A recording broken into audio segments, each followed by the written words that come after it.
teve um momento muito emblemático na trajetória do Abel, onde ele mostrou que ele seria capaz de gerir o elenco dessa forma.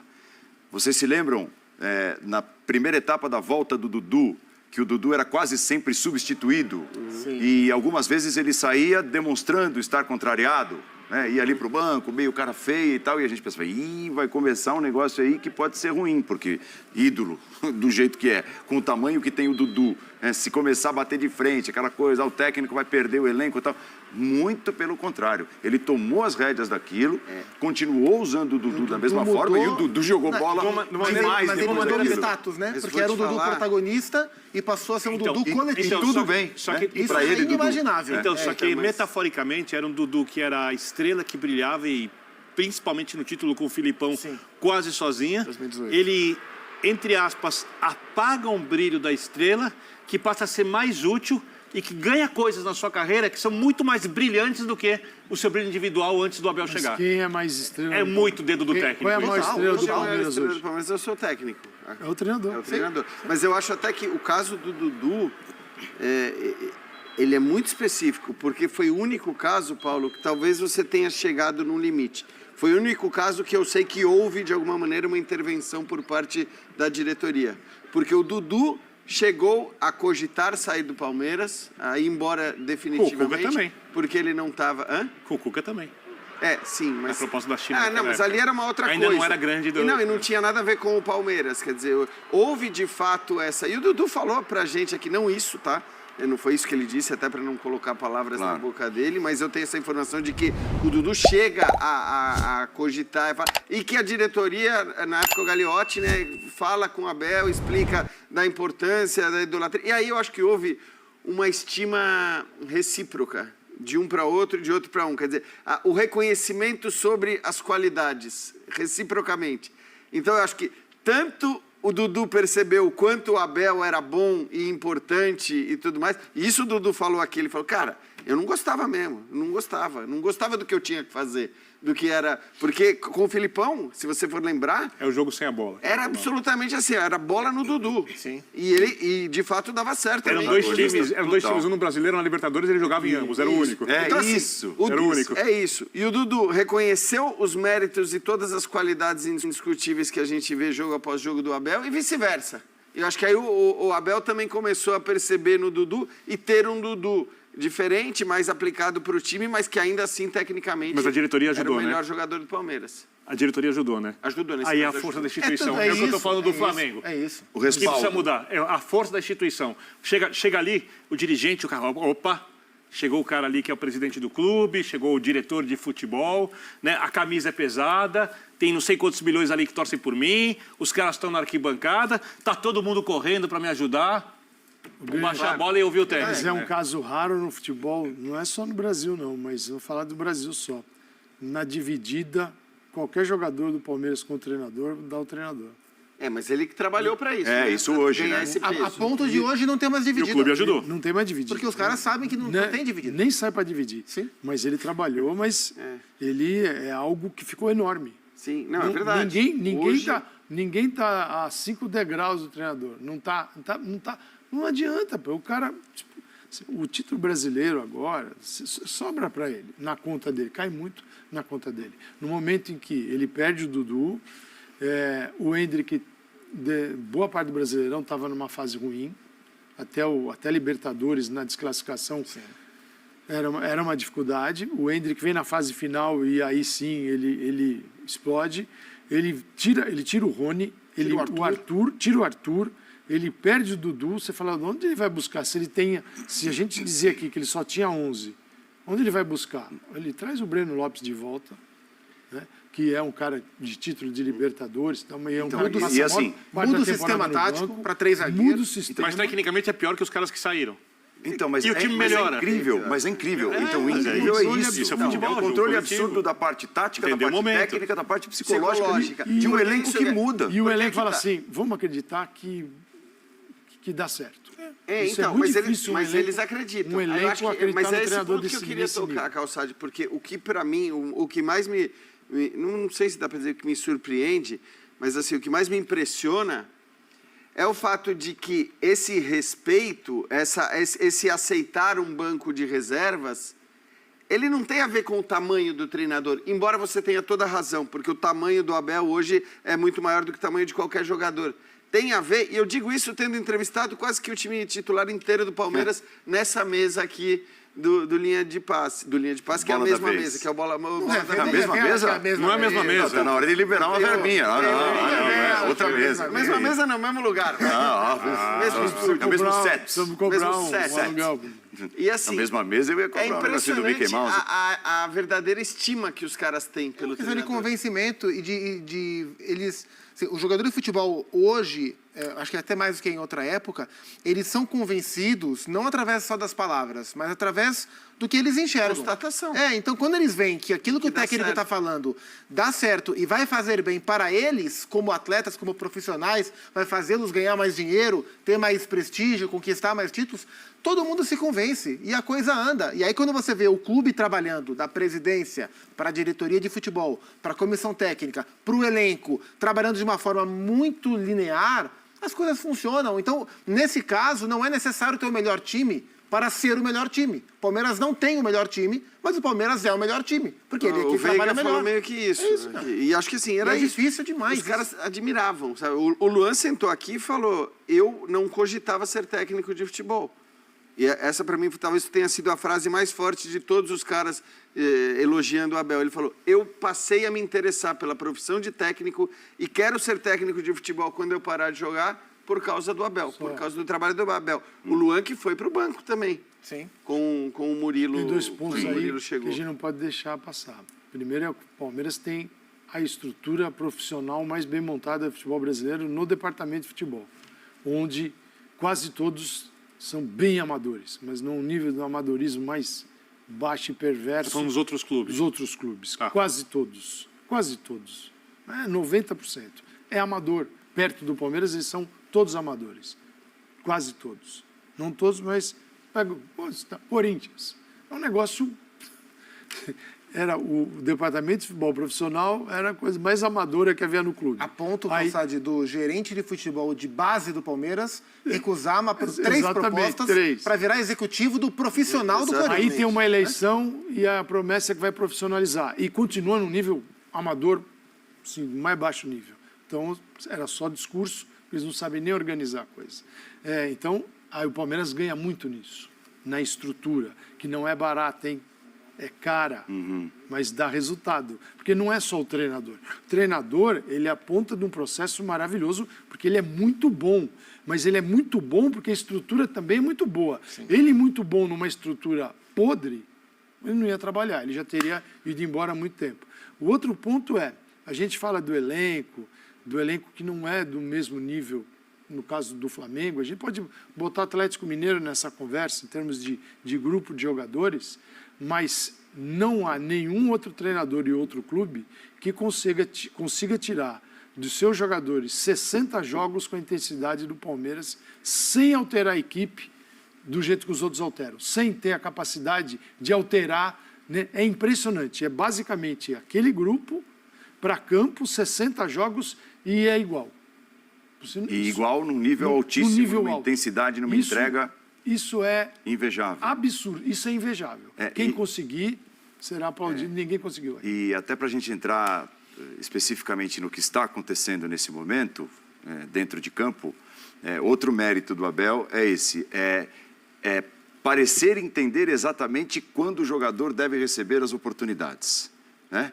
E motivá-lo a trabalhar por essas oportunidades. Eu vou falar do Flaco Lopes, que meteu o gol da vitória hoje, né? E que tem aproveitado muito bem as oportunidades e gol que contra o Santos também. teve oportunidades lá atrás, ainda em 2022, e ali sequência de jogos, sequência de gols na Libertadores passada, em 23, né? Sim. Sequência de gols e tal, em jogos, aí de repente foi murchando, foi tecnicamente se escondendo um pouco, saiu de cena.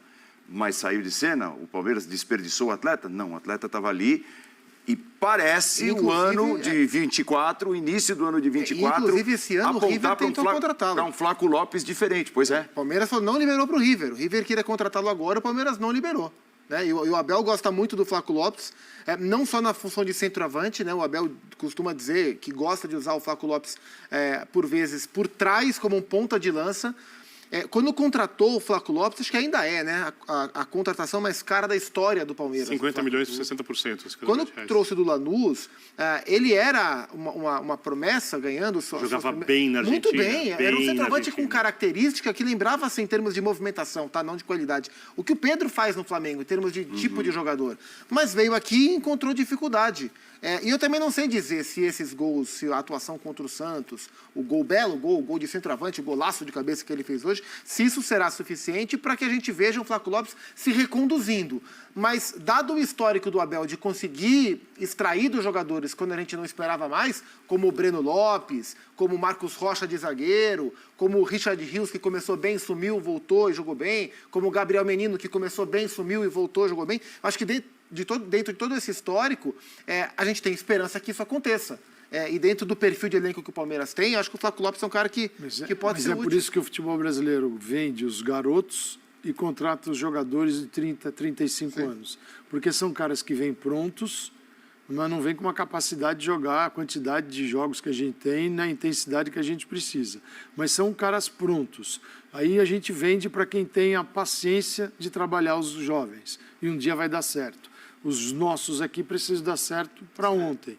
Então, logo, a gente vende esses caras, que vão ser muito bem trabalhados, depois se surpreende, nossa, fulano lá fora, como está jogando, e o Palmeiras faz o contrário. Tanto que a média de idade hoje do Palmeiras, era... Porque o Bragantino, o Red Bull, o time mais jovem tem do uma Brasil, média baixa. Série O A. Palmeiras também foi com essa média.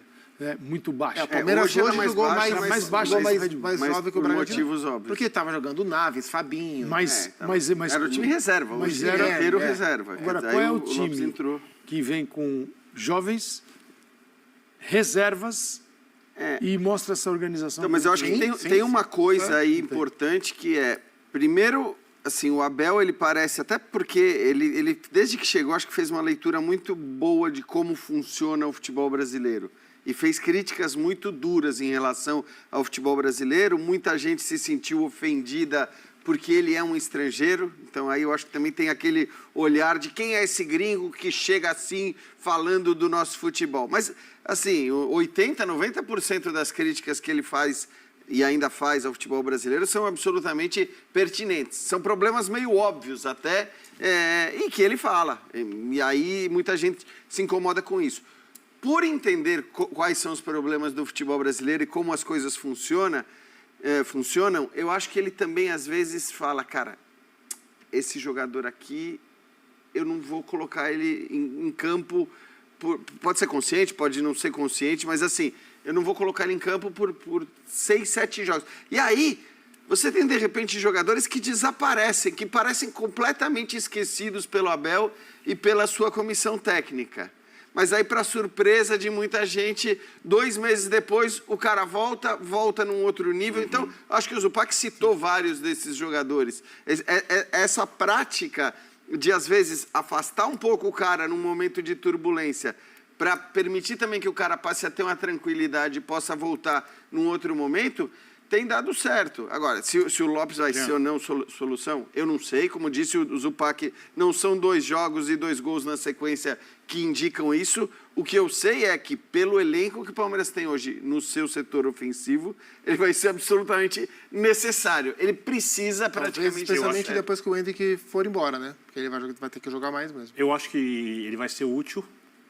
Ele não precisa ser a solução, mas precisa contratar alguns jogadores, porque o Palmeiras não pode entrar nessa temporada ou jogar a temporada imaginando que o Flamengo não vai tirar o 80%, 90% do que seu elenco pode oferecer, o elenco flamenguista, e o Palmeiras precisa de jogadores em algumas posições mais decisivos para isso, e é muito difícil você contratar jogadores com o perfil que o Abel quer, mas precisa. Ele mesmo falou que está usando o estadual para fazer avaliações dos jogadores mais jovens. Acho que ele usa pouco os jovens porque ele é tão competitivo que ele não quer perder nenhum jogo, ele não sacrifica vitórias em detrimento de você ter jogadores melhores no futuro. Então, ele coloca os jogadores mais jovens, de um jeito em que ele acha que ele vai continuar obtendo os resultados. E o terceiro ponto, o Palmeiras investe muito para manter os seus principais jogadores, manter o seu time principal. Sim. E aí, acaba vendendo jogadores mais jovens. Alguns muito bem vendidos, outros vale uma discussão. Talvez essa seja a coisa mais discutível, como o Palmeiras usa a base no time de cima. Né, eu acho que essa é uma questão assim, mas tem muito a ver com o que o Abel faz. Eu entendo o que o Abel faz e quando ele é bicampeão brasileiro, sem ter o melhor elenco nos pontos corridos, o que é quase impossível. É quase impossível você ganhar 2 campeonatos brasileiros seguidos sem você ter o melhor elenco do campeonato. E ganhar 2 Libertadores sem ter o melhor elenco, fica difícil discutir com ele. Os acertos nas dispensas dos jovens também são impressionantes. Porque mesmo aqueles jovens que todo mundo dizia, pô, mas vai liberar? Como assim vai liberar esse, aquele? Tem vários nomes, né? Assim, Patrick de Paula, Gabriel Menino e Danilo surgiram juntos. Quem era a estrela dos 3? Patrick. Era o Patrick de Paula. Mais técnico no primeiro momento. Quem jogou? Danilo. E aí acho que conta muito aquilo, acho que foi o Calçado que falou, do perfil do jogador que ele quer ter, do perfil do jogador que ele, de como ele quer que os jogadores se comportem. Então, outros jovens, e acho que não é só o Patrick de Paula, que também, só para a gente ser justo, porque senão fica aquela coisa, aquela pecha, aquela marca em cima de um jogador ainda... Tem Veron, Renan, Wesley. Wesley. Agora, assim, hoje, de novo, gostei do Aníbal Moreno. Fez outro jogo bom, de intensidade muito alta. Sim, eu escalaria o Aníbal Moreno para marcar o Lucas Moura na Supercopa domingo. E aí sairia quem? O Richard Rios. O Richard Rios mesmo. Só você falou de críticas do Abel ao futebol brasileiro, as pessoas ficam, né, não pode falar mal, né? Isso aqui é uma maravilha, né? Os estaduais deixam a gente mentir. Não, mas eu lembrei, sabe de quem? De um cara aqui, ó. Acho que estava sentado nesse lugar aqui. Não nesta mesa, mas nessa posição do estúdio, Paul Bright. E numa cadeira. Uma cadeira. Evidentemente. Paul Breitner falou que o futebol brasileiro jogava futebol, falando de seleção brasileira, antes de Copa 2014, jogava futebol do passado. E ele colocou o dedo na ferida, falando do futebol brasileiro com conhecimento. Paul Bright. E gerou toda a repercussão também. Nossa, o pessoal, esse gringo, esse gringo e tal. Depois do 7-1, esqueceram o Paul Bright, né? A pancada foi tão forte. Mas o cara disse isso antes. Quer dizer, enxergando tudo isso. Então é bom quando vem alguém e fala, para ver se alguém um dia acorda. A gente fala, não adianta. O cara que vem de fora e olha e vê tanta riqueza no futebol brasileiro, tanta beleza, mas também muita destruição, porque a destruição é sistemática pela cartolagem. Porque de federação, de CBF, o que está acontecendo no CBF é um caso, virou um caso de polícia, realmente, né? Tudo que aconteceu lá. E o futebol brasileiro é assim, no dia a dia. Então, um dia a gente vai, quem sabe, conseguir arrumar. Vamos pegar carona na entrevista concedida hoje pelo técnico Abel Ferreira do Palmeiras e um trechinho do que disse ontem o Thiago Carpini do São Paulo, até para a gente já tentar dar uma projetada nesses minutos finais de linha de passe no que pode ser esse confronto do domingo pela Supercopa, os técnicos trocando elogios. O Abel, os números deles falam por si só. É um cara que eu admiro, respeito muito o trabalho dele, de toda a sua equipe técnica. Né? Criou-se até uma relação de uma certa amizade e respeito com a equipe técnica. A gente sempre trocou algumas mensagens, não com o Abel, mas com algumas pessoas que fazem parte do corpo técnico. Eu falei isso em outros momentos, eu acho que às vezes a gente tem dificuldade de aceitar a capacidade das pessoas.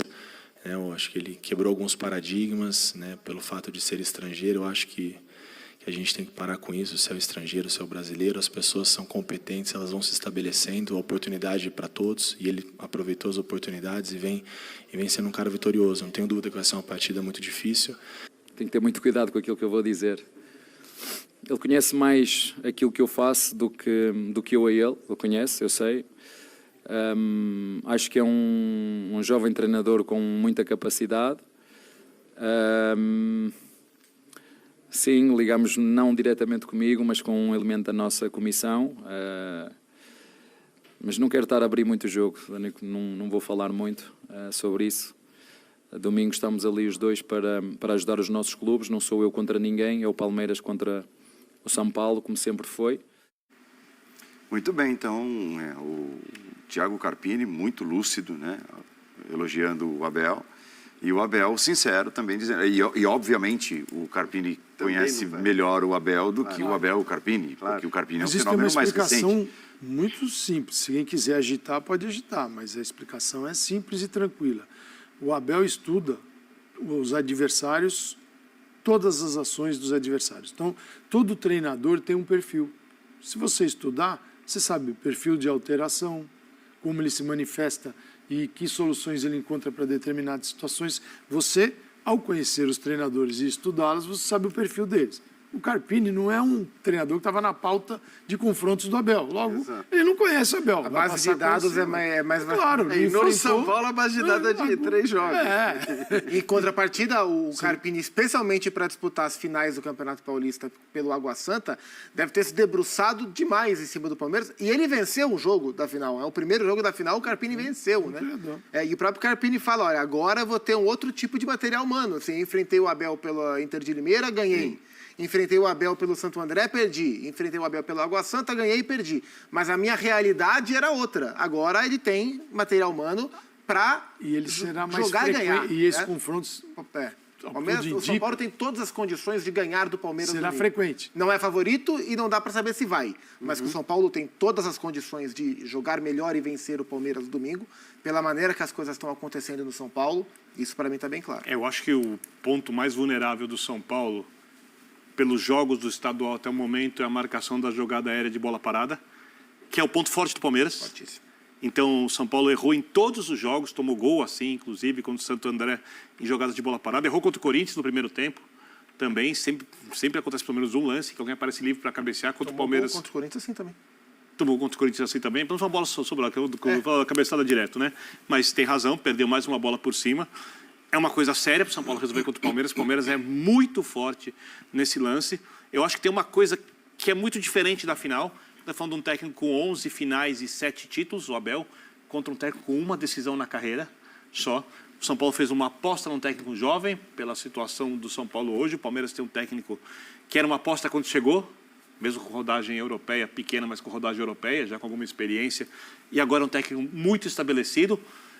Porém, o elenco do São Paulo, quando ganha a Copa do Brasil, a maneira como o elenco conseguiu lidar com os jogos grandes ano passado, foi algo elogiável. Esse elenco tirou o peso do jejum de títulos enorme e ganhou, como o professor Calçade adora dizer, uma casca para lidar com essas situações muito grande, muito grossa. Tá? Que o Palmeiras tem, que o Abel tem muito. Se tiver essa palavra saindo da minha boca, então, vai fazer... Eu concordo com o Zupac. Não dá cenzão. Eu estou brincando. Não tem favorito no jogo, mas é óbvio que o Palmeiras, em princípio, está mais bem preparado para o jogo do que o São Paulo. Eu repito, não tem favorito, não tem surpresa se o São Paulo ganhar. A diferença existe, ela é favorável ao Palmeiras. O Palmeiras é um time muito mais acostumado do seu treinador aos jogadores com as decisões. O São Paulo tem jogadores muito acostumados com a decisão e um treinador que vai ser testado. E é um time hoje bem mais leve do que era antes, pelo que fez na Copa do Brasil. Muito mais confiante e tudo mais. E pelo tabu que quebrou na terça. Também, então, eu acho que é muito difícil quebrar esse tabu. Então, eu acho que esse é um ponto. O São Paulo foi, e o Caleri falou isso depois que acabou o jogo ontem. O São Paulo foi da Copa do Brasil para cá, derrubando barreiras que não se imaginava que o São Paulo fosse capaz de derrubar, pela frustração que nos últimos anos todos, inclusive esse time na final, não todo esse, mas boa parte desse time na final. Nem os jogadores acreditavam, ele falou que o Dorival fez eles acreditarem. Exato, e aí o São Paulo derrubou o Palmeiras na Copa do Brasil, São Paulo derrubou o Corinthians sendo perdido o primeiro jogo, São Paulo derrubou o Flamengo na Copa do Brasil, foi campeão. Chega agora, Brasil é enorme. Pois é, e chega agora e ganha do Corinthians dentro da Neoquímica Arena mesmo, com o Corinthians em frangalhos, mas era algo que não conseguia. Então acho que São Paulo e Palmeiras, em diferentes escalas, conseguiram mostrar para os seus torcedores, e isso é fundamental, que os times são confiáveis. O palmeirense sabe que ele pode confiar no time e ele percebeu isso nos últimos anos. E nos últimos meses, o São Paulino chegou à conclusão que ele pode confiar nesses caras, porque é um time confiável. Né? Só para deixar claro que eu saio de pouquinho, só estou falando em tendências. É óbvio que pode chegar no final do jogo e o Carpini, de repente, tem um acerto que o Abel não teve. É que a gente está falando do São Paulo, numa trajetória de São Paulo, como falou o Zupa, e com outro treinador. A gente não sabe, eu acho que o Carpini, a missão dele, a inicial é não atrapalhar o que está rolando lá. Se qualquer treinador, quando chega, é não piorar. E o São Paulo estava no nível o mais alto dos últimos tempos. Não é que é uma equipe extraordinária, mas é uma equipe que venceu, voltou a vencer. Então como eu posso... E não é... ele é jovem, mas não precisa, ninguém precisa deixar a sua assinatura no time. Até porque a assinatura, ele já deixa com a quebra do jejum. Bruno Lage que eu diga, né? Pegou o Botafogo e... Quis assinar tudo. Exato. Se ele, nesse momento, for o cara da manutenção, já é um trabalho enorme. Não, e o peso dele, assim, acho que a gente fala da primeira fase estadual, tá, mas eu acho que o resultado de ontem tem um peso muito grande, positivo para o Carpini, tira também uma pressão, uma coisa que ele poderia ter, porque a gente sabe como as coisas funcionam. Se ele perde do Corinthians, ou mesmo não vence do Corinthians nesse contexto e nessa situação que o Corinthians tem, e aí perde a Supercopa, não é que ele vai ser demitido e não é que vão começar a falar sobre demissão. Mas a gente sabe como as coisas funcionam. Esse Carpini, esse Carpini, talvez não tenha o peso. É muito jovem ainda para um time como o São Paulo. Então, assim, ele conseguiu um resultado importante. Ele tem um time que já vem de uma boa temporada e de bons momentos, sobretudo nos jogos grandes. Eu acho que mais no campeonato do que no Campeonato Brasileiro, nos grandes momentos. Ele ganha peças importantes, então a gente... Ele encaixa Lucas, Luciano e Caleri juntos. Então, e aí eu ia até entrar nesse ponto, olhando para domingo. E ele tem, talvez, hoje, ofensivamente... Eu não jogaria com talvez jogadores com maior capacidade de decisão do que o Palmeiras tem. Se o Palmeiras tivesse o Endrick... Individualmente, sim. Exato, individualmente. Lucas... Você olha para o quarteto com Lucas, Luciano, o Rato e o Caleri, é um quarteto de jogadores que resolvem jogos grandes. O Palmeiras tem um Veiga absolutamente indiscutível e está lutando, e lutou, e acho que encontrou o Abel, não quer dizer que estejam, mas estava lutando até ontem, ou até hoje, para definir qual vai ser a sua dupla de ataque. O Abel amaria ter o Wellington Rato no Palmeiras. O Wellington Rato seria titular do Palmeiras. É o tipo de jogador que o Abel adora. Por isso que foi buscar o Caio Paulista, que é um jogador de estilo semelhante. E tem uma outra coisa que eu acho que o peso do jogo... Para o São Paulo, depois de ganhar do Corinthians, eu concordo com você, Jean, é óbvio que ganhar do Palmeiras é muito importante. O Caleri fala, inclusive, depois do jogo, em mudar o patamar do time da temporada, em pesar favoravelmente isso na temporada. Mas se o São Paulo for derrotado, fazendo um grande jogo, um jogo competitivo, não é legal, vão reclamar, mas no fundo vão entender. Se não tiver alguma alteração muito errada. Ou então, a derrota pesa menos para o São Paulo do que para o Palmeiras. Depende de como ela for. Esse jogo. Depende de como ela for, óbvio. Estou falando de jogo equilibrado. Sim. Pesa menos. E a vitória, por mais que seja muito boa para o Palmeiras... Mas por que pesaria para o Palmeiras? Eu não entendo, então. Isso também não entendo. Porque o Palmeiras é o time a ser vencido. Eu acho que pesa menos para o São Paulo do que pesaria em outras condições. Agora, eu não acho que a comparação com o Palmeiras... E, evidentemente, a vitória traz um impacto maior para o São Paulo. Eu também acho. Nesse momento, sim. Claro. Sim. A vitória, mas o Abel poupou todo mundo hoje, tá? É óbvio, por isso mesmo. E tem que poupar. Pesa muito pro Palmeiras. Se o Palmeiras perder, pesa pra caramba. Então eu acho que a derrota pesa um pouco mais pro Palmeiras do que pro São Paulo. Porque o São Paulo é pedra no sapato do Palmeiras desde o Crespo. É o time que melhor enfrenta. Não é só agora. É o time que melhor enfrenta o Palmeiras, é o São Paulo. Ele vem... É engraçado, né? Porque virou uma coisa da rivalidade. Mas é o time que mais leva problemas para o São Paulo com versões de treinadores diferentes. Não é só o treinador. Então, assim, é o campeão brasileiro. E também quer vencer, cara. O Palmeiras não vai com o pé mole, o Palmeiras não vai, tá tudo bem. E o São Paulo, São Paulo vai mais leve. O fato de ir mais leve não é que com menos responsabilidade, mas o São Paulo pode estar muito mais tranquilo para fazer um jogo melhor do que se tivesse, não tenho dúvida disso, se tivesse perdido para o Corinthians. Chega com uma tensão nesse jogo. Concordo. Agora ele chega sem a tensão, concordo, mas não é menos competitivo porque não tem a tensão. E vão para o campo na final. Para os dois times. A vitória épica de virada na Copa do Brasil do São Paulo e o 5-0 do Palmeiras contra o São Paulo. Sim. Isso é uma coisa entre os jogadores competitivos e isso vai para o campo. É a arrancada do título do Palmeiras. Que a arrancada do título, para mim, começa ali. Opa, a lembrança. Certamente. Intervalo, voltaremos para o desfecho do Linha de Passe. Lembrando que tem o Corujão Sport Center ao vivo, apresentação do Alex Tseng, animadaço. Nossa. Voltou das férias. 3 cafés. O que comeu de fast food nos últimos dias de férias, no último mês de férias. Foi para Salvador. Ele foi flagrado. Até já. Diz que ainda faltam 170 dias de férias. E Vatapá.